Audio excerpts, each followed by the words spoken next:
Et bonjour à tous, j'espère que vous allez bien. Aujourd'hui, dans ce podcast, on va venir parler un petit peu de la vie physique. Pourquoi? Parce qu'il est important de savoir comment vivre sa vie d'un point de vue alchimique pour pouvoir décupler les chances de réussir une expérience dite de sortir du corps ou de voyage astral.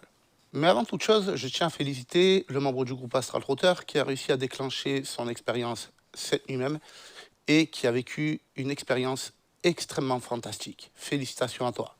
Et si toi aussi tu veux me contacter parce que tu as deux, trois questions ou que tu veux m'aider, je t'invite à aller voir la vidéo que j'ai faite intitulée Comment m'aider. Le but de cette vidéo, c'est vraiment de pouvoir écourter les intros des podcasts et des vidéos YouTube pour que tu puisses profiter au maximum de chacun des contenus. Par conséquent, tu trouveras le lien de ce podcast directement dans la description de cette vidéo et on passe à la suite. L'une des questions les plus récurrentes qui me sont posées et qui a motivé la création de ce podcast est la suivante. J'essaye de pratiquer encore et encore et encore. Je suis à un point où je suis fatigué, j'en ai des insomnies, ça m'énerve, ça me met en état de stress et malgré ça, je n'y arrive pas. J'essaye de changer de méthode encore et ça ne donne jamais rien. Pourquoi? La réponse à cette question va reposer sur l'un des principes du Kybalion qui dit « ce qui est en haut est comme ce qui est en bas, et ce qui est en bas est comme ce qui est en haut ». Pour cela, je prends le temps de discuter avec la personne de sa pratique, mais aussi de sa vie. Qu'est-ce qu'elle fait dans sa vie? Dans quoi est-ce qu'elle travaille? Est-ce qu'elle a un sport, une passion, quelque chose? Et vous savez quoi? C'est toujours la même cause qui revient. Les gens sont tellement omnubilés par leurs expériences et leurs résultats qu'ils en oublient le fait que leur propre vie est déjà une expérience en soi. Si on en suit ce principe, on comprend tout de suite que la façon dont on va vivre nos expériences va être calquée sur la façon dont on va vivre notre vie. Et là, la question que les gens se posent, c'est d'accord, mais dans ce cas-là, comment est-ce que je dois vivre ma vie? Déjà, rien qu'avec cette question, comprends que tu es dans l'erreur. Parce que la bonne question, c'est pas comment je dois vivre ma vie, c'est comment est-ce que je perçois ma vie et qu'est-ce que cette vie a comme impact sur moi et en moi. Pour quelles raisons est-ce que je vis ceci ou cela ou que je fais ceci ou cela? En d'autres termes, ce qu'il faut comprendre, c'est que tout comme tu as un impact dans ce monde, dans ta vie de tous les jours, ce monde va avoir un impact en toi. Une fois que tu as compris ça, tu auras compris qu'il y a une double polarité à ce monde. Comme il est dit encore une fois dans le Kybalion, tout est double. À savoir que le monde va créer des causes à conséquences qui vont avoir des impacts dans ta vie et qui vont venir modifier des choses en toi, au niveau de tes pensées, de tes émotions et de ton état d'esprit. Suite à cette cause, tu vas avoir une réaction qui va te pousser à agir et donc à engendrer une conséquence qui va avoir un impact dans notre monde. Cette conséquence va avoir pour objectif de devenir la cause de nouvelles conséquences et donc va être déterminée par ta volonté, la raison pour laquelle tu effectues telle ou telle action. Et cette conséquence va également avoir une polarité, positive ou négative, et une puissance qui vont être déterminées à la fois par tes émotions et ton état d'esprit. Et là où ça commence à devenir extrêmement intéressant, c'est quand tu commences à comprendre que ce qui est en haut est comme ce qui est en bas. En d'autres termes, si tu veux pouvoir générer une expérience et en prendre le contrôle et la vivre pleinement, encore faudrait-il que tu arrives à vivre ta vie pleinement en conscience et à en prendre pleinement le contrôle. Comment? En gérant dans ta vie les effets de cause à conséquence ainsi que la puissance avec laquelle tu veux que les choses se manifestent dans ta vie. Et la question suivante qui se pose, c'est oui, mais quand j'essaye de faire quelque chose, eh bien souvent, soit ça ne se produit pas, soit il y a autre chose qui se passe à la place. La réponse à cette question, elle est très simple. C'est que pour manifester une conséquence dans ta vie, tu as mis en place des causes pour que celles-ci se produisent. Le souci, c'est que pour mettre ces causes en place, tu as dû observer une information et prendre une décision par rapport à l'information que tu avais. Mais es-tu sûr d'avoir observé l'information sous tous ses aspects? Est-ce qu'il n'y a pas plusieurs choses qui peuvent découler d'une même information? Eh bien, si tu ne t'es pas posé la question, très certainement que tu as dû louper ce détail-là. Toute information que tu as eu l'occasion d'expérimenter et qui va te pousser à faire des choix va être une information qui va systématiquement déboucher sur plusieurs conséquences possibles. D'ailleurs, c'est là où se situe notre libre arbitre, en notre capacité à observer l'information, voir tous les débouchés qui en sont possibles et choisir la voie que l'on désire. À partir du moment où tu as compris ça, tu sais comment gérer les causes à conséquences pour pouvoir engendrer les conséquences que tu désires, qui à leur tour vont devenir des causes, qui vont engendrer d'autres conséquences, et ainsi de suite. Et c'est comme ça que ça va te permettre d'avancer pas à pas dans ta vie, et y compris dans ton expérience. Maintenant qu'on a vu comment gérer les causes à conséquences, la question qui suit, c'est comment gérer la puissance de ce que l'on vit. Si on s'en réfère à ce que j'ai expliqué précédemment, tu as compris que, en réalité, ce que tu vas venir manifester dans ta vie n'est ni plus ni moins que ce qu'il se passe en toi. Prenons un exemple concret. Si quelque chose se produit dans ta vie et te met dans un état d'esprit qui est extrêmement puissant, et que cet état d'esprit repose sur l'émotion de la colère, eh bien, tu vas réagir avec la même puissance que celle que ton état d'esprit te donne. Cette action que tu auras menée, qui est la conséquence de cette cause, va être empreinte de cette puissance que tu y auras mis. Le problème, c'est que cette conséquence va elle-même devenir une cause qui va engendrer autre chose. Mais cette cause sera également empreinte de la puissance avec laquelle tu l'as émise. Et par définition, va engendrer une nouvelle conséquence qui sera elle aussi empreinte de cette même énergie, de cette même puissance. Et maintenant, on peut rebondir sur cette fameuse phrase qui dit « ce qui est en haut est comme ce qui est en bas, et ce qui est en bas est comme ce qui est en haut ». Comprends que ton expérience va être la conséquence de ce que tu vas mettre en place dans ta vie, des causes que tu vas mettre en place dans ta vie. Par conséquent, si tu veux mettre en place une expérience dans laquelle tu vas être extrêmement conscient, il te faut être extrêmement conscient dans ta vie de tous les jours. Si tu veux vivre une expérience qui va être puissante, tu dois mettre de la puissance dans ta vie de tous les jours. Et si tu veux une expérience contrôlée de A à Z, il te faut contrôler ta vie de A à Z.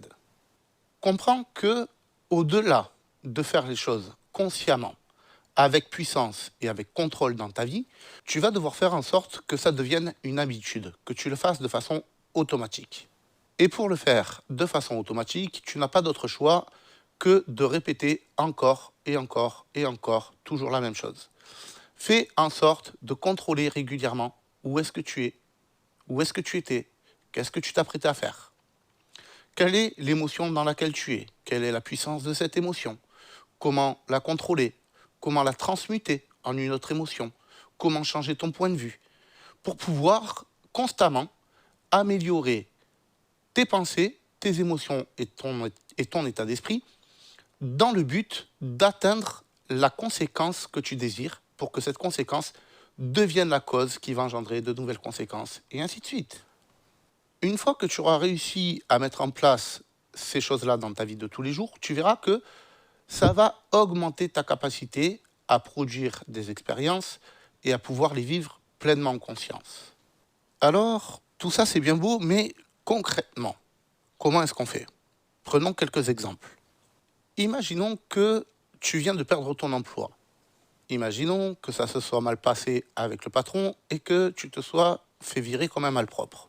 Cela va engendrer en toi une colère qui va reposer sur peut-être un sentiment d'incompréhension ou encore sur un sentiment d'ingratitude face aux efforts que tu as pu déployer dans ton métier. Mais si tu observes bien et que tu prends du recul, tu peux t'apercevoir que tout ça n'est que de l'argumentation qui permet de mettre en place la conséquence qui est ton licenciement. Par conséquent, au lieu de passer ton temps à ruminer sur l'argumentation, alors que ça ne sert strictement à rien puisque la conséquence est déjà mise en place, eh bien, contente-toi simplement d'accepter la conséquence. J'ai été licencié? Ok, ça va être compliqué, je peux comprendre. Mais partons d'un principe de logique absolue. Si tu as été licencié, tu as deux options qui s'offrent à toi. Soit, dans un premier temps, tu as réussi à mettre des sous de côté, auquel cas, tu vas pouvoir avoir du temps devant toi et profiter un petit peu de la vie.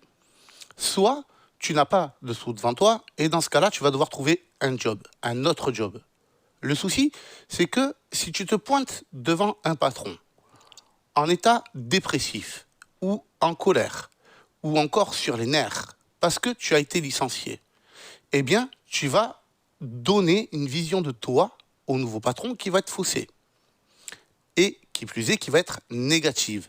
Le problème d'un patron, c'est que l'entreprise qu'il a créée, c'est un bijou, quelque part. Parce que c'est grâce à cette entreprise qu'il va pouvoir vivre et faire vivre ses employés. Donc, est-ce que le patron va vouloir prendre quelqu'un qui est susceptible de semer la zizanie dans son entreprise parce que cette personne est en colère ou sur les nerfs constamment, ou encore qui va démoraliser les salariés qui sont en train de travailler dans l'entreprise au risque de voir son chiffre d'affaires revu à la baisse? Eh bien, la réponse est non, parce que ça fait beaucoup de risques à prendre pour aider une personne qui est susceptible de ne pas se contrôler.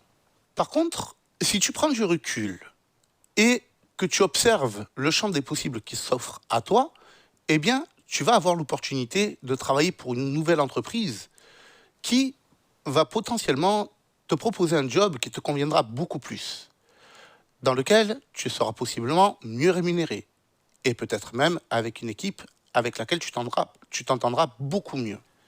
À partir de ce moment-là, tu vas pouvoir commencer à augmenter tes chances de pouvoir obtenir ce poste.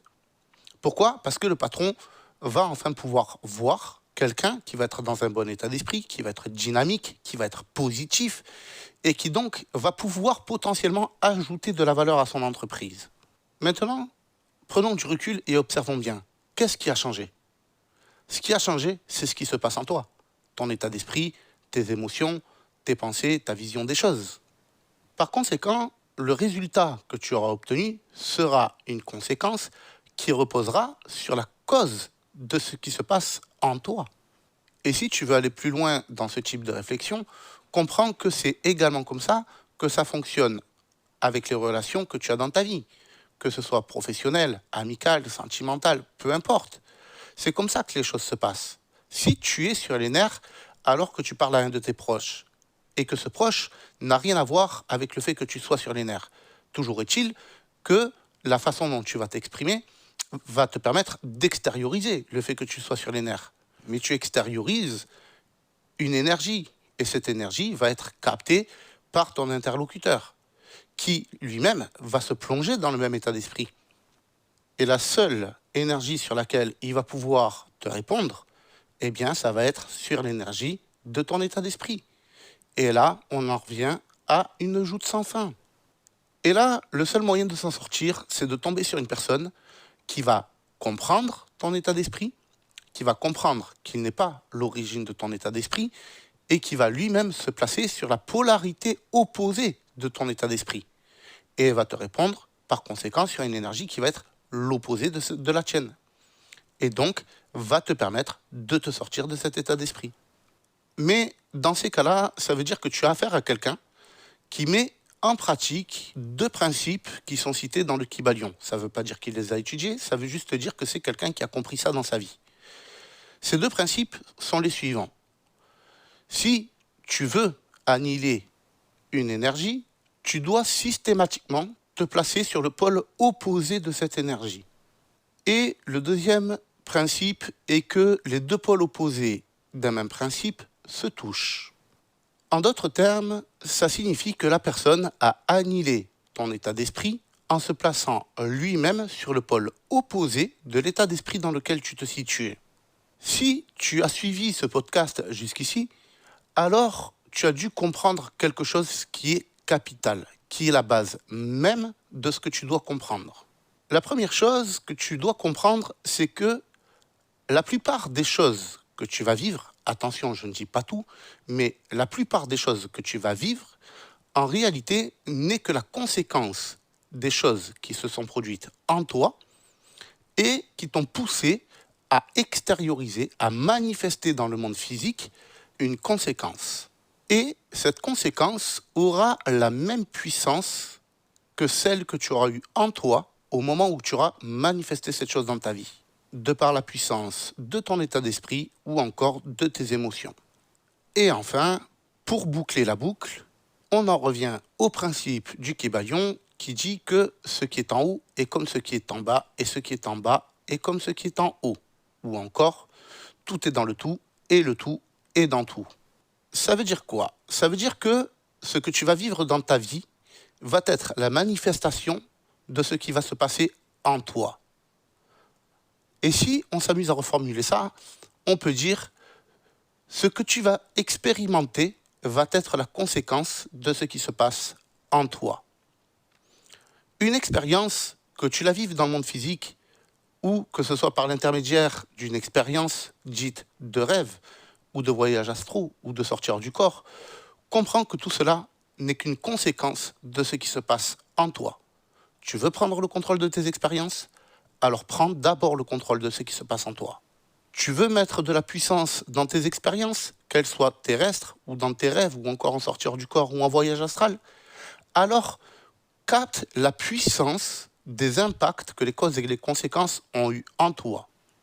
Apprends à ressentir ces impacts en toi, au niveau de tes émotions, de ton état d'esprit et des chemins de pensée que cela te procure, mais apprends également soit à contrôler la puissance de ces impacts ou encore à transmuter, à changer la polarité positive ou négative de ce qui se passe en toi avant d'extérioriser les choses.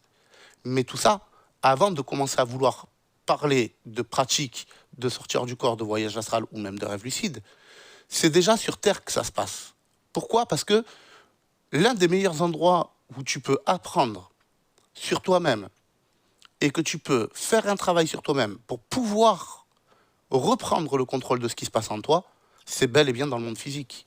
Donc, si tu veux vivre des expériences d'état modifié de conscience, apprends déjà à vivre ta vie, parce que ta vie, c'est déjà une expérience en soi qui va te permettre de travailler 90% de la solution. C'est bien beau, Gaël, mais depuis tout à l'heure, tu me blablates, mais à terme, je commence par quoi?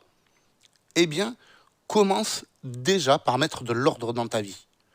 Pourquoi? Parce que, comme il est dit dans une croyance, au départ, il y avait le chaos. Et du chaos naît l'ordre. Comprends que tant que tu ne gères pas tes pensées, tes émotions et ton état d'esprit, eh bien, en tant que conscience, tu vis dans le chaos.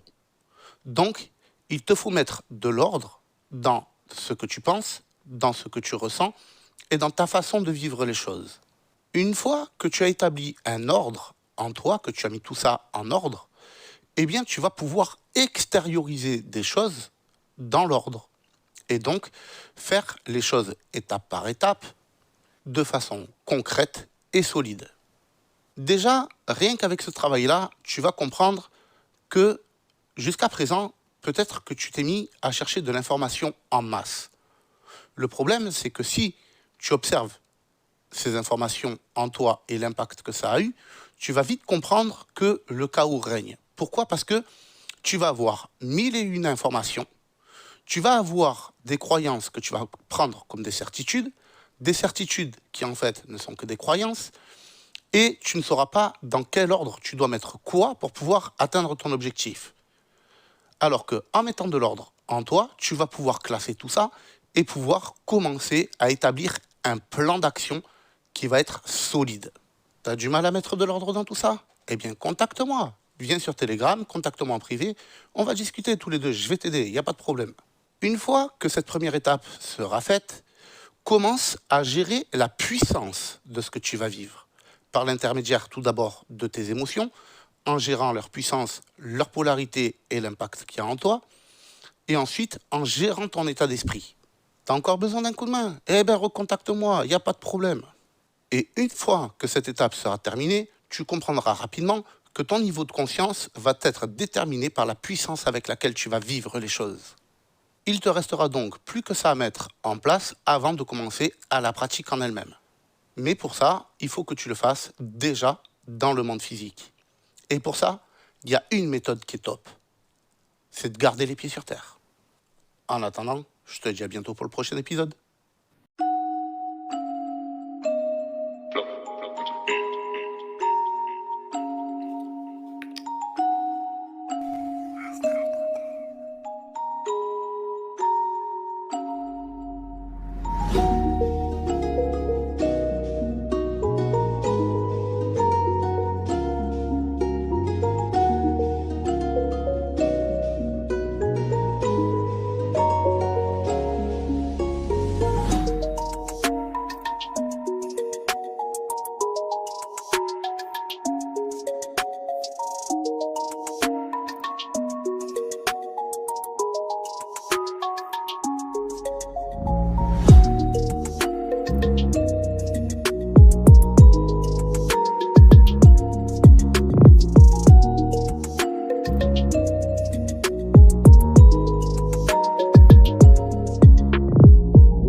Purchase your tracks today.